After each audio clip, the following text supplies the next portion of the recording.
Listener discretion is advised for the following episode, as we will be discussing themes of loss of life, gore, physical injury, animal mistreatment, and drug use.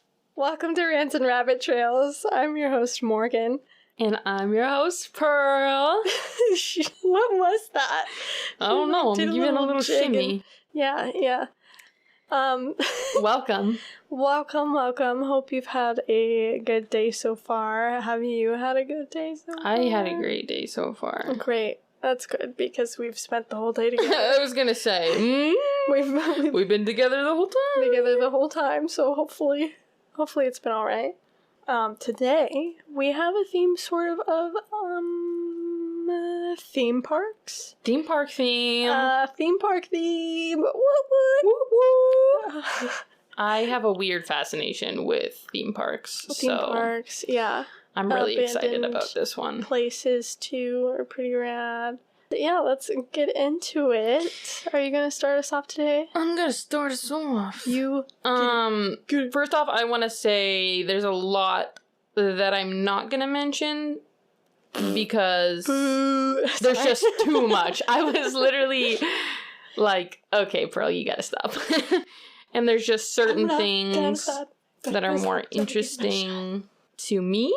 But I will have a suggestion for some media if you are interested in listening further. Okay. So today, I'm going to talk about a little overview of an amusement park called Action Park, which in its time earned the nicknames Class Action Park, Traction Park, Friction Park, and Accident Park. Oh god, Class Action? Yeah. It was known for being kind of a lawless wonderland. There were hardly any rules, and even though it was incredibly common to go home with injuries, this was kind of like part of the appeal. Was it like the purge of theme parks? Honestly, that's a great way to describe it. Oh my gosh. The park was employed almost entirely by teens who did not have much regard for enforcing the already quite lax safety precautions. Oh, no. And were also often too distracted or under the influence to properly do their jobs. Oh, God. And on that note, there was cheap beer sold throughout the parks. Class which adults, minors, and park staff enjoyed copiously, resulting in even more tomfoolery, as you can imagine. And injuries. There was also a German microbrewery on site at one point, and what? The owner literally flew in German beer makers and put them up and yeah. I'm flabbergasted. Just a small side point. Christ. The nature of a theme park tends to draw a false sense of security, because how are you going to pay to go somewhere and then they're going to put your life in danger? That's not going to happen. I mean, I always feel semi in danger at a theme park. I think everyone should, but most people don't. Most people are like, woo! Okay, so Action Park genuinely drew a crowd that loved the chaos. As soon as people started to realize just how wild they could go, they wanted more. Aries Rising would be fucking popping off. And they wanted to see how far they could push it. People that were injured would often happily accept free entry for another day as compensation. Oh my god, these people are crazy. It was one of the first amusement parks of the area, covering 250 acres and had 75 rides, at its height. Where was this? This was in New Jersey. New Jersey? New Jersey. Vernon, New Jersey. Okay, honey. What time frame? I'm getting there. Oh, okay. Don't worry. Sorry. It's okay. Entry was also cheaper than a lot of other parks in the area, so it was a very popular destination from New York City, and there's famously not a lot of places to swim in New York, so people were like, yeah! So let's get into the lore In the mid-70s, a controversial businessman, in parentheses I put white-collar criminal, named Gene Mulvihill came into ownership of the Great Gorge / Vernon Valley Ski Resort in Vernon, New Jersey, along with other investors under the name Great American Recreation. This was like Gene's company. So they did what they could to extend the ski season. They had like 24-hour ski parties and stuff. Honestly, sounds pretty lit. Not that I've ever been skiing or probably will ever go skiing. Sounds fun. So he was like, we gotta find a way to make money in the off season. And he had seen an article about how the amusement park industry was basically about to be booming. And he was like, I want in. So modern amusement parks were still kind of in their infancy, so there were not many regulations whatsoever, and this really appealed to Gene, because he was like, oh God, big fan of doing things nobody was doing, quote unquote, and pushing the limits, pushing the physical and legal limits, I will say. He thought that the best way to compete with bigger parks on his budget was to create an experience where the guests could control their own adventure, their own level of thrill. Yeah. So I read a book called Action Park, Fast Times, Wild Rides, and the Untold Story of America's Most Dangerous Amusement Park. What? Which was co-written by Gene's son, Andy, who grew up working at the park. So it's like a super interesting, behind the scenes, start to finish, unique, very unique view on this place. And it was fascinating. I have a really hard time getting into books, but like, I ate this shit up. Yeah. And there's also a documentary on HBO called Class Action Park, which are both good options if you want to see Take a little look-see. Okay, so while some rides in the park were purchased from a manufacturer, Gene's favorite rides were the ones he came up with himself. He would literally like write down little sketches and ideas on like a cocktail napkin and basically just give it to his construction crew and was like, figure it out. That reminds me of Sarah Winchester. Yes, great connection. So most of these weren't built by like ride engineers or anything where there would be like actual safety measures in place. He cared more that his grand ideas came to fruition, not about whether or not people would injure themselves on his rides. He cared that his park was unlike other parks, and he wanted to be the only one doing certain things. He wanted his park to be a place where you wouldn't be able to replicate the experience elsewhere. And he was not unsuccessful. He was somewhat of a pioneer in the theme park industry, and some people say that he changed a lot of lives with his generosity, but let's also not forget that he was a little bit extremely reckless with human life, so just keep that in mind. But you know, we wouldn't be here talking about it if he cared about safety, so you know, whatever. Defenders of Action Park say there weren't any regulations, but even when regulations came into place and better safety measures at other parks were put into place, Gene and the park really failed to comply. They didn't really frequently failed to comply. They were like, that's pussy shit. So the park first opened under the name Vernon Valley Fun Farm in 1976 with just a few attractions, but eventually officially opened, I believe, under the new name Action Park on July 4th, 1978.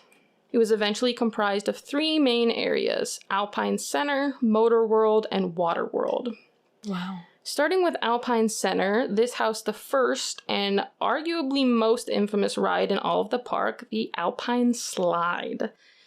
It made use of the mountainside with a long and winding track where one would theoretically be able to cruise a cart down at their own speed. So the cart had little wheels and brakes that were activated by a joystick. Guests would be taken up the hill in a ski lift about 2,700 feet, and then an attendant would give them a spiel on how to safely use the ride. before giving them a push down the slide. Here's full control, fucker. Have fun. There were 2 designated lanes, basically a lane for the daredevils, the fast lane, and a slow lane for the less thrill-seeking crowd. Not that it really actually came down to being a slow lane and a fast lane, because everyone was just going bonkers crazy. Despite numerous ways a guest could get injured on the ride, there were no seatbelts, pads, or helmets provided. Oh my god. And Jean said, "They want the wind in their hair."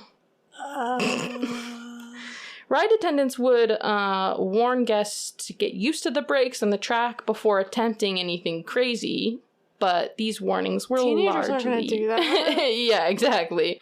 Largely ignored by attendees of the park. The slide itself was literally made out of concrete, fiberglass, and asbestos. So if you stuck an arm out or a leg for balance or whatever, the track would literally scrape your skin off. Oh my god. After a while, they put images of people's gnarly ass wounds at the top of the ride because they were like, "Can you fuckers calm down?" But that, again, barely did anything. Oh my god. They would try to space people out by at least 50 yards, but frequent park goers knew that there was a blind spot where they could stop and wait for someone to crash into them, because that's fun. They could stop and purposefully wait for someone to they crash? did. And they did. What the heck? So fucking weird. Yeah, that's what I'm saying, but like the type of people that attended this park were like, "Oh, fuck yeah." Like masochists and like... If I'm not going home with a concussion, I don't want it. Guests would often be going down the slide at very different speeds, so there were many instances of 2 bodies just full bones crunching into each other. Oh my god. That hurts. Just parents would underestimate the ride and end up knocking their kids right out of the cart. On that note, people would frequently get completely ejected from the ride, and with woods being right next to the track, they would often fly into a tree or a pile of rocks. Oh my god. They tried to solve the problem by putting hay bales to help cushion any falls, but this just became a fire hazard for people waiting in line who would flick their cigarette butts onto the hay bales. Oh my god. So that was a no-go. An employee trying to beat the record time for a run on the Alpine was ejected so fucking hard that the track almost scraped his ass clean off his body, and he had to get 200 stitches. Oh my god. Literally scraped his ass right off. According to the New Jersey Herald, the Alpine slide was responsible for 40% of the citations against Action Park, most of the accidents, and the majority of lawsuits. So, oh my god. And this was Gene's favorite ride. Pride and joy. He was truly his pride and joy. Jesus. Another attraction called the Bailey Ball was tested and a track was built, but it never came to fruition. It was a big ball that guests would theoretically get inside of and be suspended upright in the middle while the ball like tumbles around them kind of down the track. But the track was made of PVC pipe, and they, of course, because they weren't ride builders, they were construction workers, they hadn't taken into account the element of heat from the summer sun. Yeah. So one day, when testing the ride for and in front of an inspector, the track had warped, and they didn't notice, so once they got the ball rolling down, it fell off the track and went careening down the hill, man inside of it, rolling across the park, across the highway that split the middle of the park. Because, of course, there was a literal highway in the middle of the park. What? And he literally plopped into a pond on the other side of the road, and he had to be rescued out of there because the ball only opened from the outside. Okay, what the fuck? Like, are you fucking kidding me? Oh my god. This poor There's man. no way. Traumatized. The Snapple Snap-Up Whippersnapper. Which I mostly kept that one. That was like not really. Snapple Snap-Up Whippersnapper. Snapple Snap-Up Whippersnapper. Absolutely amazing. Title of this episode. 2-station, 70-foot-tall bungee jumping attraction, which was actually pretty safe compared to a lot of other rides because it was rigged in such a way that the guests couldn't drop super far, and also wouldn't bounce back up and like hit the top. But during there was a TV reporter covering the attraction at the top of the platform, and he was supposed to jump off, but he got nervous. So Andy, Gene's son, at the advice of his sister, who was head of PR for the park, pushed the TV reporter. What? And the next summer, they added 2 more stations. Why did I know you were going to say that? That was a success. Him? There was also something called the Action Park Gladiator Challenge, which was based off of the then-running TV series called American Gladiator. The park would scout people to play the gladiators at local gyms. What? Can you imagine just being, like, doing your workout, and some person comes up to you and is like, hey, I've got a job offer that I don't think you can refuse. What the heck? Somebody count how many times I say what, just as I'm flabbergasted. Part of the attraction was guests doing jousting matches with the gladiators. But the problem was this often turned to real violence because one party or the other would be like, I've had enough, and then like basically call in backup. So police were definitely involved at least once. Shit. So yeah. Christ. Water World was the largest part of the park, and hence the name was where the water attractions were at. Fest. Perhaps the most famous of which was the wave pool, which did indeed earn the nickname the Grave Pool. That kills people. Yeah. Wave pool. It was a large pool with massive fans that would simulate waves. Have you ever been in a wave pool? Yeah, and I thought I was gonna die. Yeah, like, and like this was definitely way worse than that. I'm pretty sure that like my mom and sister at one point like literally almost died in a wave pool. Yeah, I think every time I've been in a wave pool, which has been honestly several times, there's been moments where I'm like, well, this is the end for me. I'm terrified. But this the fans that created the waves were like literally previously used to like create mini shipwrecks as a way of like training for whatever. So there was no line for the pool and no real way to enforce any sort of max capacity. So people would literally cram in elbow to elbow, which is horrifying. That sounds horrifying. The waters of the pool quickly became extremely cloudy and oily due to all the sunscreen and other grime. There was also a hill nearby that after a heavy rain would leak mud into the pool. So the water was, a lot of the times, really nasty. Literally slippery. What I said about, like, amusement parks and things like that just make me feel nauseous. Like, I could not stop thinking about the greasy pool the entire time I was reading this book, and it was grossing me out like, so bad. Okay. Disgusting.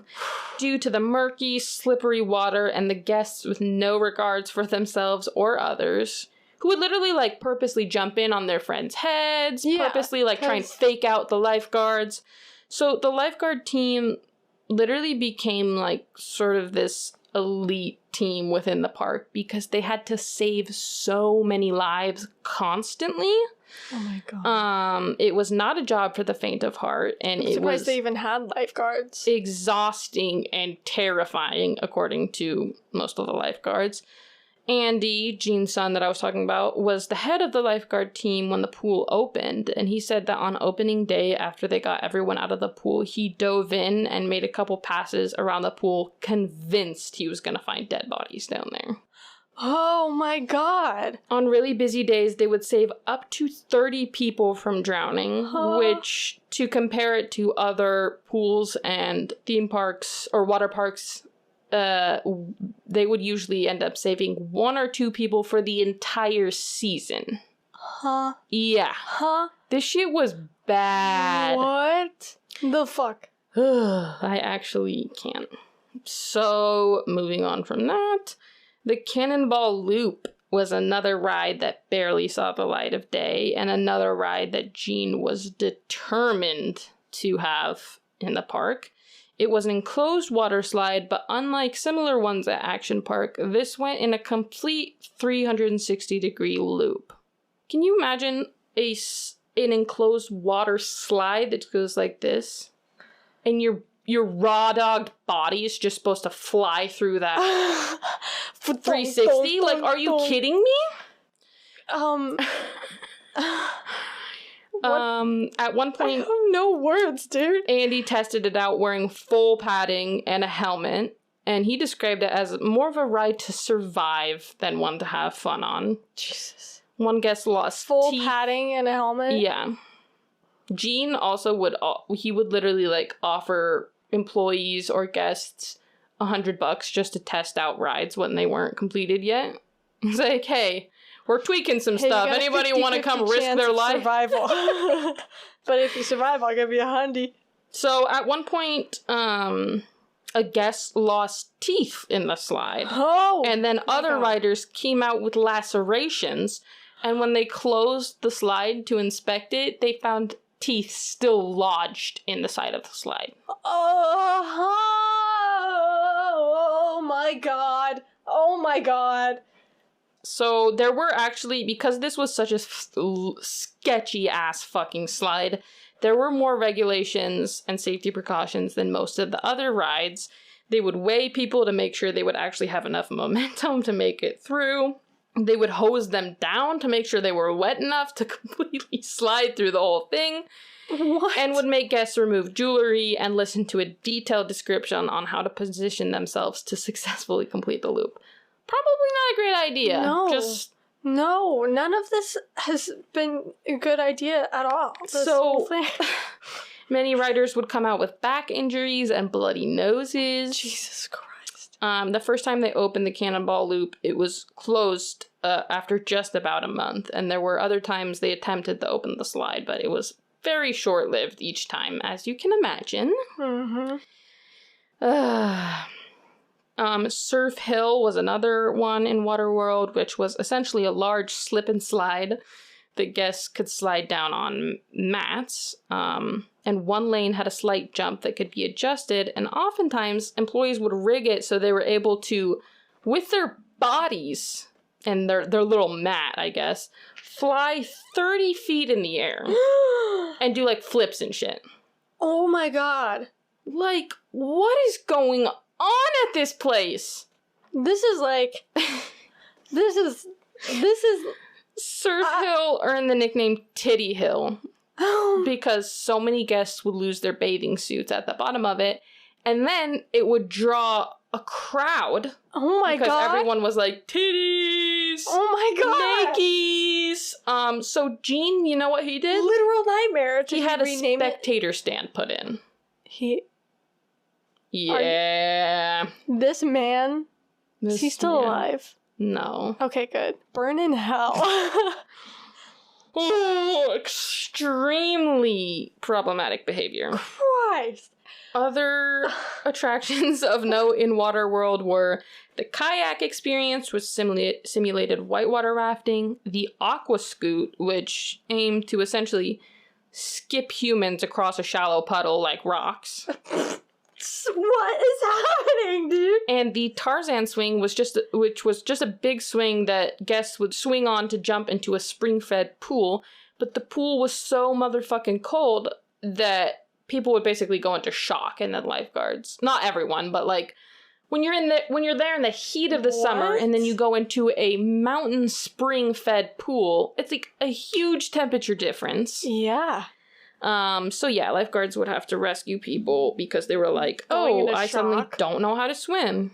Oh my god. Roaring Rapids was another whitewater rafting simulator, which earned guests broken bones and dislocations. Jesus. And that Roaring Rapids area also had a deep swimming pool with 2 platforms at different heights that guests could jump from, but there was no like designated jumping area, and other people were allowed to swim in the pool.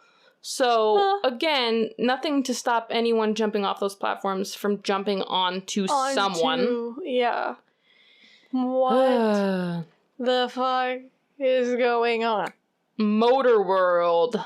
Don't. Super go-karts allowed guests to race around a small track at a supposed max speed of 20 miles per hour, but employees, of course, found a way to override that, and they would often, for themselves and for guests, in turn allowing them to essentially play bumper cars at 50 miles per hour. Jesus Christ! And I want to remind you that everyone's drunk.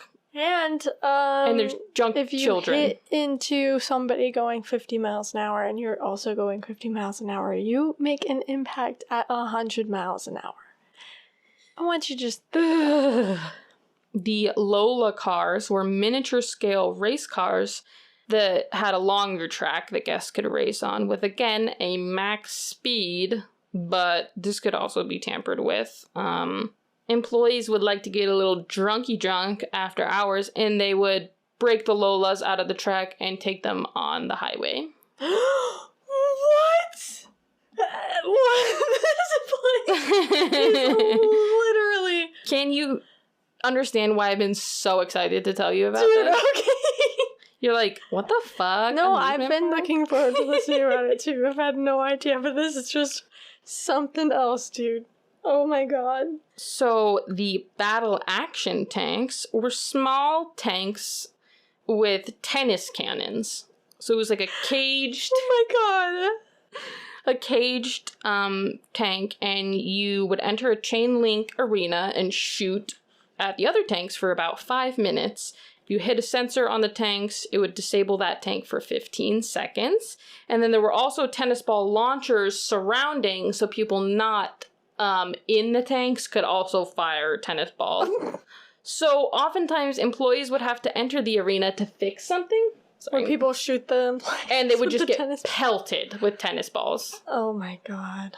Super speedboats were miniature speedboats that could be driven around an island in a small pond at around 35 miles per hour. And while that max speed could not be tampered with, guests often treated the attraction like bumper boats.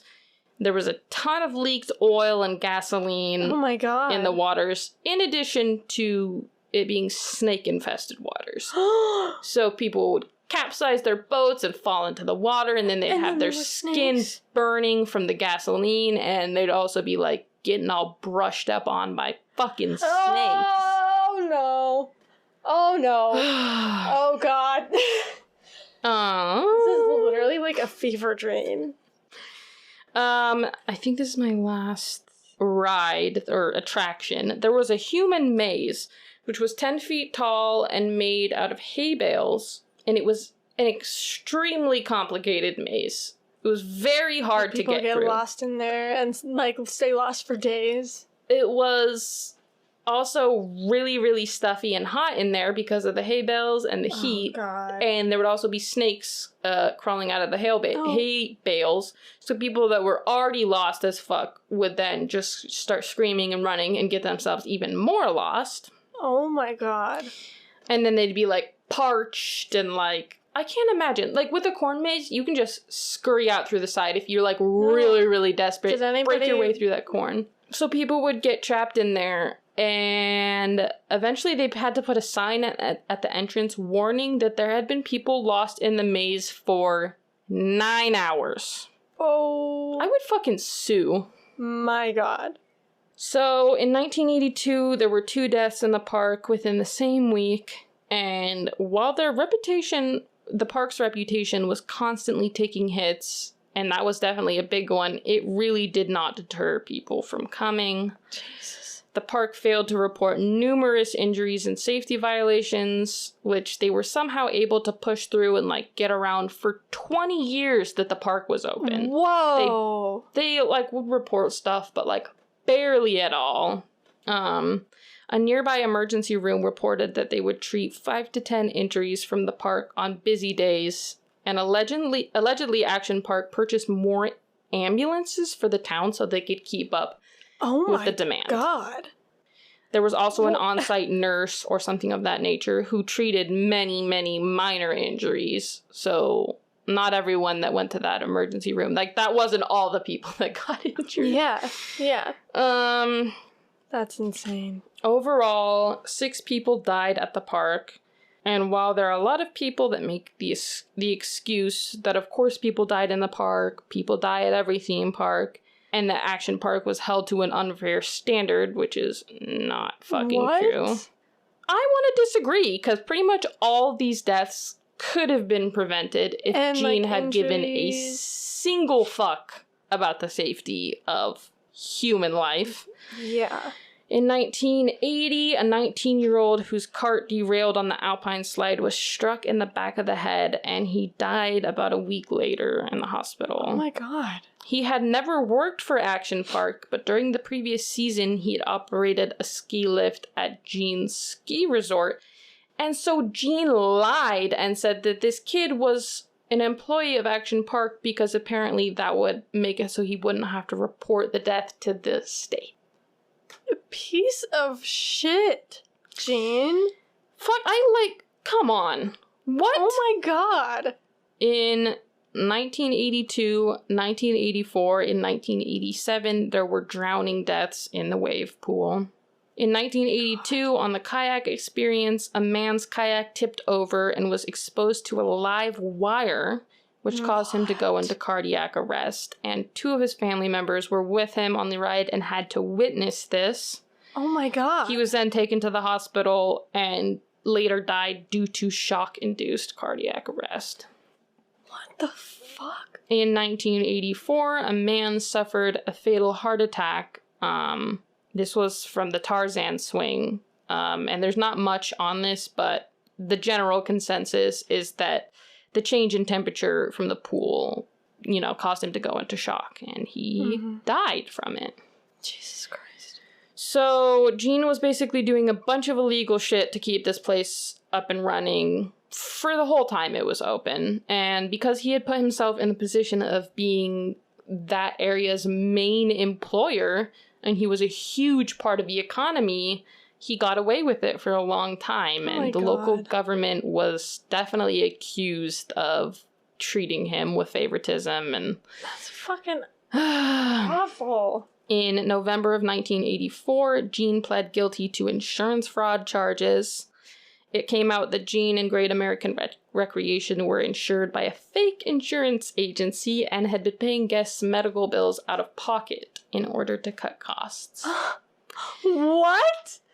And It's happening. Genuinely did not think that this was that big of a deal. He thought that he was just coming up with some smart way for... Because he's a dumb fucking fuck. Which is just the, disconnect from fucking reality that this guy had is insane. It's not that people never brought up safety concerns to him. They constantly did. His own family was constantly like, bruh. But they all loved him and they all continued to work for him. So oh my god. It was kind of I don't know. He was enabled to do it and he had the power to do it. And he had all these people in his pocket. Well, he was also, I want to say collar guy. Before he was to touch on the white collar thing, before he came into ownership of the park, he was banned from Wall Street because he was pulling frauds on poor, unsuspecting people. So yeah. Oh my god.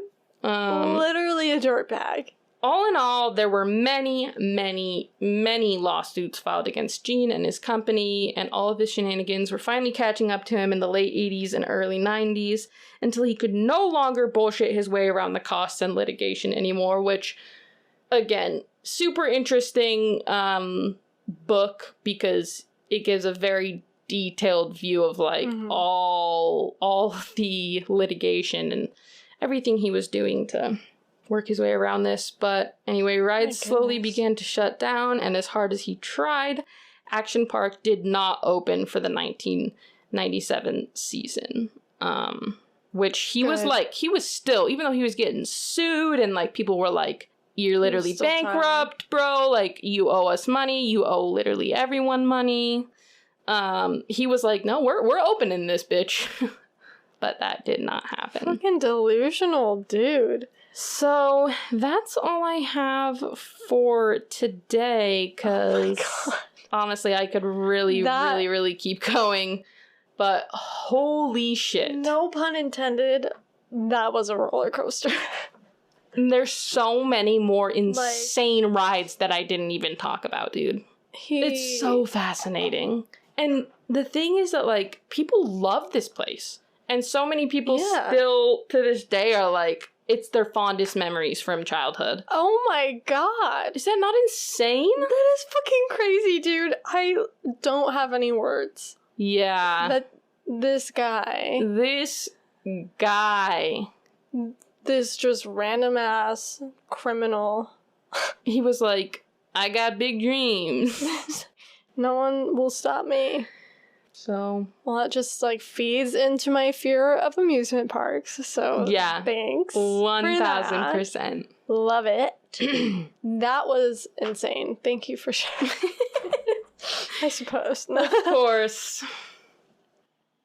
Today, I am going to be talking about Disneyland freak accidents, horror story sort of things. Like happiest place on earth. Yeah, exactly. Like, Disneyland and Disney World aren't exactly, like, the places that typically come to mind, I feel like, when one thinks about amusement park disasters and accidents. Like, that's a good thing. Yeah, no, it's definitely it's definitely a safer parks. Yeah. They are safer parks. Yeah, definitely. But all parks as huge and as popular as Disney will have a few skeletons in the closet. Mm-hmm. But I mean, again, like, it's been around for so long, it's so huge that, like, if there weren't anything, you'd be like, okay, what are they covering up? Yeah. And there's actually a lot. Oh god. There are a lot of stories. I don't have all of them included, just a few. Apparently, I was trying so fucking hard. I was like, I'm supposed to be getting serious. I've never been on TV. Apparently, I've never been on live television before. That kid lives with me at Where are stars? Where are they now? I'm not gonna be able to say apparently anymore. The Haunted Mansion ride is apparently a popular spot for people to illegally spread human ashes. Oh, I've heard a lot about people trying to spread their ashes at Disneyland. What is that? Stop it. It is so common, in fact, that employees have their own code and protocol just for when this happens. Only used for when this happens. Jesus. It's not only obviously highly illegal, but it's fucking disgusting and gross. Don't do that. Yeah. There was a story of a family that went to Disney World. I think this was at Disney World, and went on the Haunted Mansion ride, and they were mourning the loss of their son, and this was his favorite ride. One of the employees sees the mom throwing some sort of powder out of the car. God. It's also like... And he stops everything. He stops the ride. Like, everybody gets off. They close the ride. This was during a time when everyone was pretty spooked about anthrax. Okay. And obviously not fucking knowing what the hell this was. Right. He called everybody. Mysterious powder. The police, the fire department. And then it was confirmed that these were, in fact, human remains. Which is... It's just like... so fucked up. So fucked up. Who does... I also can't really imagine going through... I mean, like, rest in peace to this kid. You know, everyone grieves differently. But I can't imagine... thinking of that and thinking it's a good idea. Being on the Haunted Mansion ride and being like, yes, this is a nice moment for me to have this moment of remembrance of my son, and, like... That is a goofy-ass ride! I mean, that is so obscene. I don't know. Like, that's fucking so weird. Fucking disgusting. And yeah, the fact that it's common. Like, and obviously they, like, clean everything really well, vacuum up, but, like, this is powder. Yeah. Like, this is disgusting. I'm never setting foot in the Haunted Mansion ride. Flowing, it, like, flew into someone's fucking face or mouth or something, like... I'm never, ever going on that ride, and maybe just convinced some people not to either. Next one up is not supposedly, there were quite a few sources that corroborated this story. When Jungle Cruise first opened, it featured real live alligators. No, it did not. In cages that could be seen in the queue. That's fucked up in multiple ways. Yeah. People didn't always realize they were real. And so, like, kids would be kids and fucking pester the alligators and shit.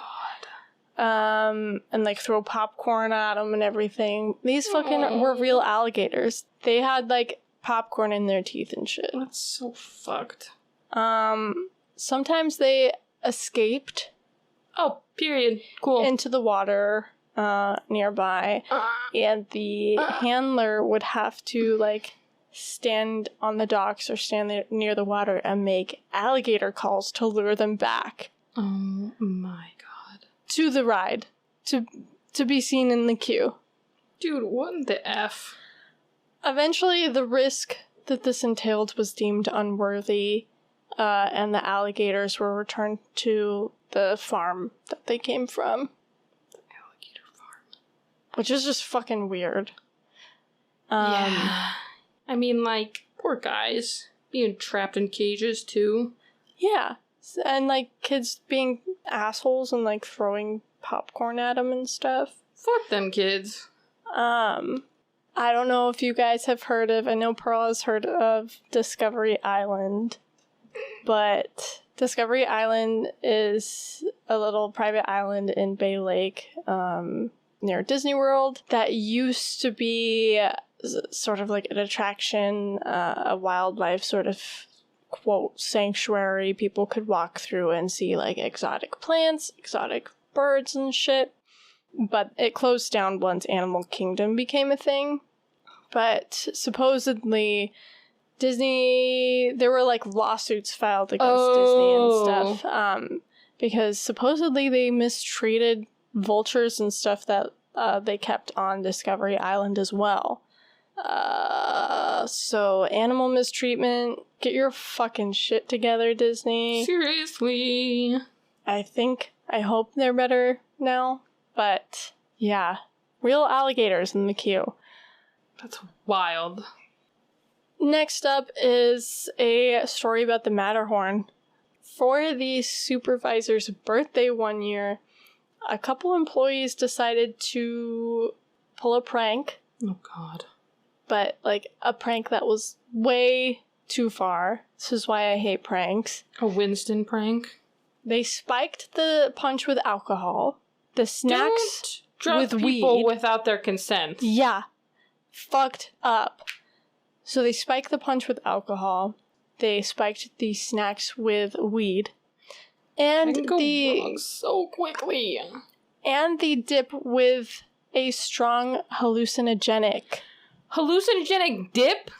Yeah. Bro!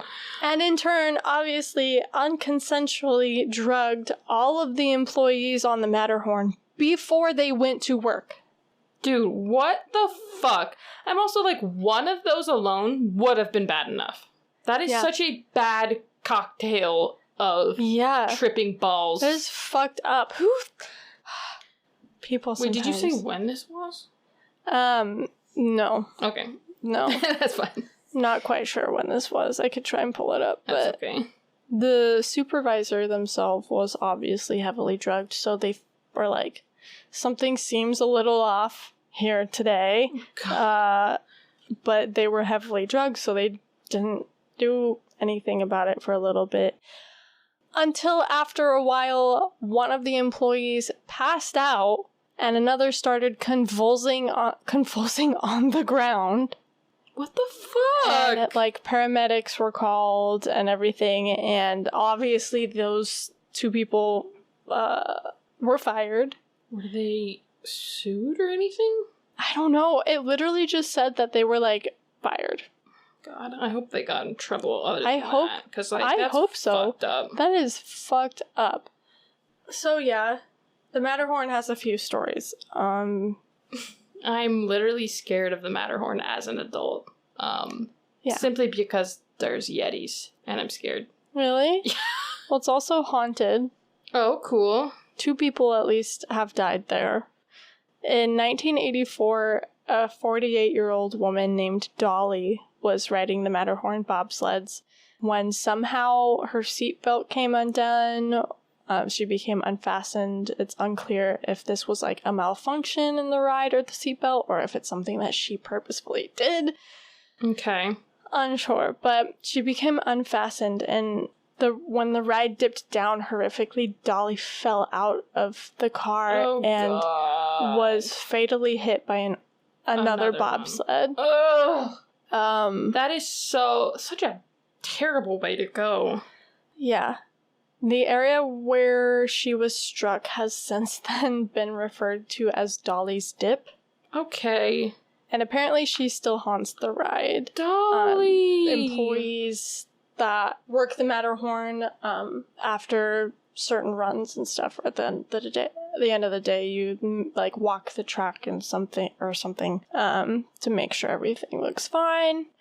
And certain employees have said that like they get to a certain part around Dolly's Dip and it's just this like super heavy feeling that just like switches like a light. Oh my god. That's like, people are like, this paranormal presence or whatever is just like, they'll try and get other coworkers to do their walk if they have to go down there, sort of deal. That's so sad. Yeah, and horrifically, another kid during the 60s similarly perished on the Matterhorn when he purposefully unbuckled his seatbelt and stood up while the ride was moving. I've heard about this one. Yeah. So that's so fucked.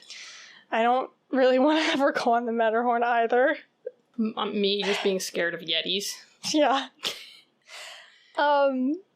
So on the Adventures Through Inner Space ride, I'm not sure if that's still a thing. I think this is sort of like an older story, but supposedly a ride operator that had been around for a long time decided to be a weird fuck and began throwing hot soup on passengers that were on the ride. He'd hide like in the little dark crevices and stuff and just like chuck hot soup at people. That is the weirdest thing ever. Weird fuck. What the actual fuck? Yeah. Hot soup? Hot soup. And like passengers would come out like covered in like a hot mystery liquid. My God, and that is fucking terrible. terrible. After enough complaints and stuff, it was investigated and he was found out and fired. But yeah, this has made me not want to ride a few things and not want to trust any like ride operators or anything. Yeah. Because that is so fucking weird. I'm so confused. Yeah. Like, what in the world? Couldn't tell not ya. even just hot water. Hot soup. Again, that's a waste of some soup. If I catch anybody wasting soup like that, I'm a fucking throw hands. I'm just thinking of the Adam Driver going, good soup. In 2001, a large tree, I wrote large instead of large. Google Docs was like, this is misspelled. I was like, no, it's not. A large tree fell out of nowhere near Frontierland, injuring 29 people, 27 guests, and 2 crew members. The fuck? There were actually no fatalities, miraculously. Good. But when the rescue team arrived, like literally only like a few minutes later after the tree fell, at least 5 people had to be rescued because they were still pinned under a giant tree. Oh my god. That is so fucking random. Yeah. Everybody, like, only sustained minor injuries and stuff were fine, which is, like, amazing. But, like, some of the people that were pinned under this tree were, like, kids. My god. Which is just crazy to me. That's so scary. Supposedly, again, this was, like, Disney World, so it was down in Florida, like... Supposedly, the high winds and stuff, like stormy summer season, they think weakened the tree, and then it fell. But it's just crazy to me. Yeah, fuck. In the 70s, an employee that was sent, again, employees were, like, sent to walk the tracks and stuff of certain rides to ensure nothing was broken down. So in the 70s, one of these guys was sent to walk the People Mover track, which was just like obviously a People Mover. Like, an employee that was sent to walk the People Mover track to see if any of the cars needed maintenance found a real bomb. What? Sitting between the tracks and, like, a window of a building near the end. He, like, ran back to his supervisor, like, all panicked and shit, told him what he saw and what he found. So then the authorities were called, a bomb squad was sent, and they confirmed that it was indeed a real-ass bomb. And that's why Disney Under security is insane now. Yeah. Probably. Yeah, well, as it should be. This is fucking... People are fucking crazy, and this is, like, a highly trafficked, like a high-traffic sort of place. Gosh. Like, hundreds of thousands of people there. Thank God all they had the someone time. walking the track. Yeah. Holy shit. That's fucking insane. So, yeah, the bomb squad took care of it, and everything was fine, thankfully. But that's just insane. I'm assuming they never found out, like, who. Just a random ass bomb that was in a shoebox. Oh my god. It was a shoebox with, like, weird wires sticking out of the end. So the guy ran back and was like, I just saw this fucking sus-ass thing. Yeah. There's some fucking sus people out there. Yeah. Let's see.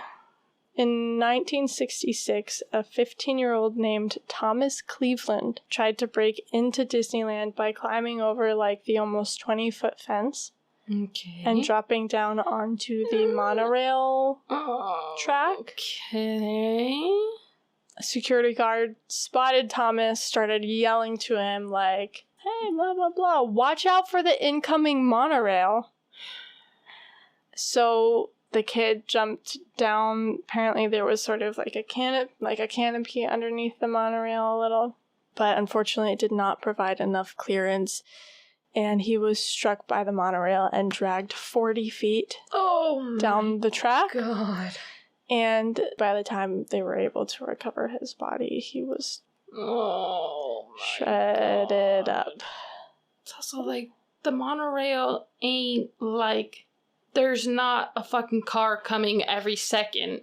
Yeah. That is such terrible timing. Yeah. Oh my god. It's insane that could that's happen. So sad. Yeah, that's terrible. I was gonna say terrifying, which it also is, but... Can you also imagine being, like, the monorail driver, or, like, no. any of the people on the monorail? That is so tragic. Yeah. Last that I have at the moment has to do with the America Sings attraction, which is not exist anymore. 9 days after the America Sings attraction opened in 1974, an 18-year-old employee was killed by being crushed against a stationary wall by one of the moving theater walls as the show rotated back to the original position at the end of the show. That is so fucked. Audience members even heard her scream. No. But at that point, it was too late. That is fucking terrifying. Absolutely terrifying. I am so claustrophobic and, like, terrified of being crushed in small spaces and everything. And obviously, any sort of, like, death in this, like, aspect, or, like, the kid on the monorail. It's terrifying and horrible, but, like, the idea of being crushed just, like, it's real fucked. Causes, like, a visceral reaction. Mm-hmm. Like, I'm terrified of that. Like, that is a real nasty way to go. Yeah. Especially for a fucking stupid attraction. Exactly. It's like, okay, fuck. Yeah. Changes were made to the attraction to make it safer, but it officially shut down in 1988, so 14 years after. Which is crazy to me that it stuck around for that long. But apparently, that area or whatever took its place now, I'm not quite sure what's there.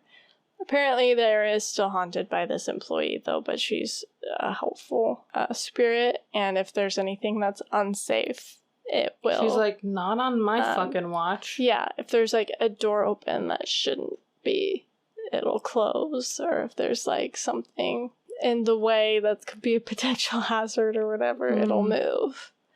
And apparently employees now will, like, new employees will, like, write a note to her. I I didn't write her name, I'm sorry, but write a note to her. I think her name was Deborah, when they start. Just, like, a little, hi.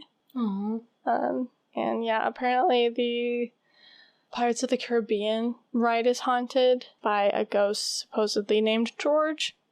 But he was, like, a construction worker that worked on it, and I think, unfortunately, was killed while working on it as well or something. But when employees, like, when they go into work or whatever, have to say, like, good morning and good night to George, or else the ride will, like, break down more often. Oh my god. So yeah, there are a lot of weird stories like that, and a lot, like, that was just the tip of the iceberg of, like, tragedies and freak accidents at Disneyland and Disneyworld. But for how long it's been there and how popular it is, the percentage of accidents like this, like, the ratios, it's so low compared to what it could be. Right. And, like, compared what to other parks, places. Probably. Yeah. Or, like, Action Park. Yeah, like Action Park. Yeah, it's, I mean, now probably one of the safest places, but, like, shit still happens. Obviously, there are, like, employees that are fucking weird-ass motherfuckers, or, like, that. There's always gonna be room for human error. Yeah, there's always gonna, but I forget the percentage.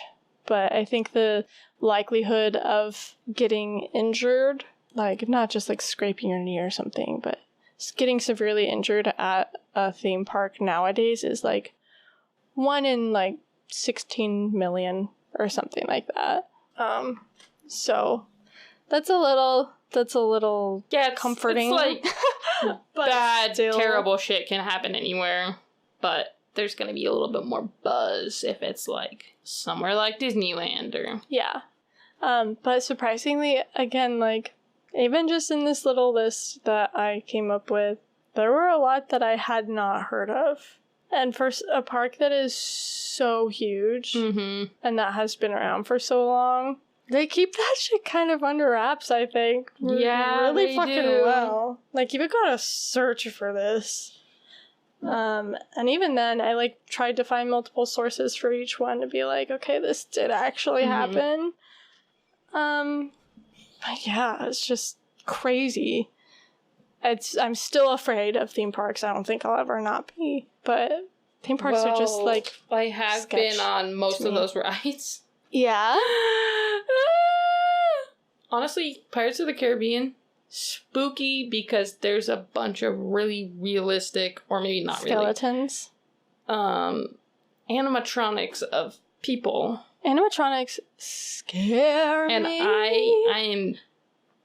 I hate animatronics. They're fucking terrifying. They scare me. And the boat, like, cruises right by them, sometimes really close to them, and I hate.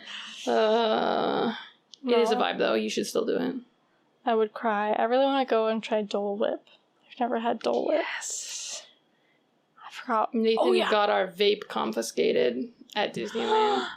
How dare we had, like, a weed vape because we could not possibly survive for my one nicotine day. addicted ass was like, thought you were talking about nicotine. No, not on my...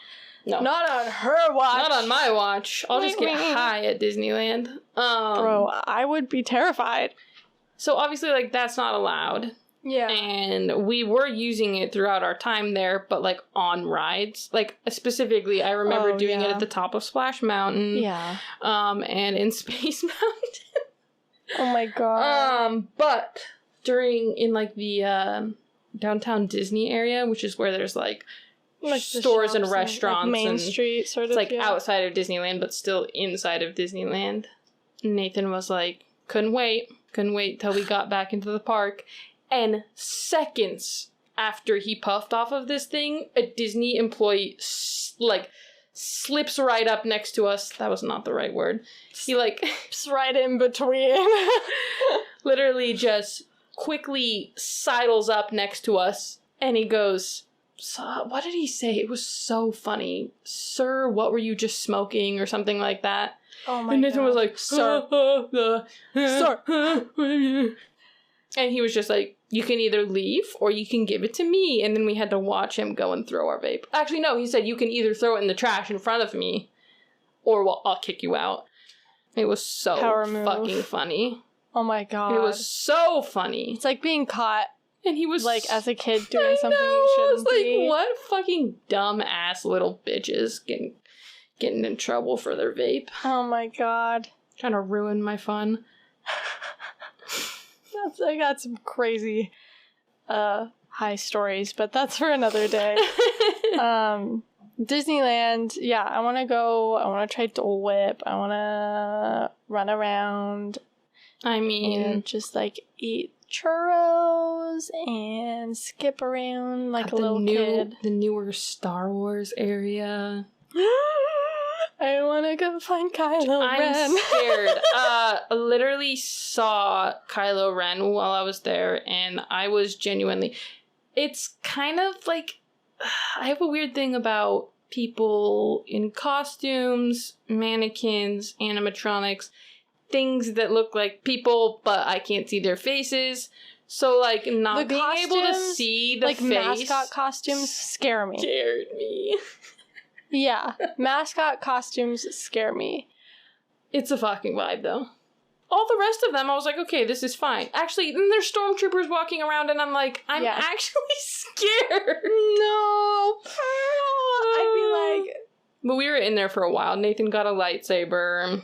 There's like a lightsaber building experience. Oh, I would love to do it. I gotta take Isaiah. He is a Star Wars. So fun. And oh my god. And oh yeah. Oh my god. I want to go. Every time I think about Disneyland, I'm like, if I lived in California. Oh, bro. Yeah, but it's like hotter than Satan's balls down there all the time now, so. Yeah. They're like, oh, yeah, it's fall. It's Southern like California 75. Is just kind of gross. Sorry. It's just not for me, man. Yeah. Even here, like, Washington's starting to get, like, a lot hotter. It is. It is. It's not just you. It's like where I'm gonna have to move to fucking Alaska. In California is just fucking gross. It's bad. It's so bad. I used to think it was such a magical place as a child because I would go fairly often to visit family. And then I remember one time, I think when I was like 16 maybe, getting off the plane and being like, ew. This place is kind of gross. It's kind of nasty. Yeah, the smog is bad. But, yeah, anyway. Sorry to any Californians out there. Those were my tragic and freak accident tales. Just weird shit happening involving Disneyland and at Disneyland or Disney World. Anyway, thank you so much for listening to today's episode. Do you have anything else to say? If you want to check us out on social media, our handles will be in the description of the episode at Rants and Rabbit Trails Pod.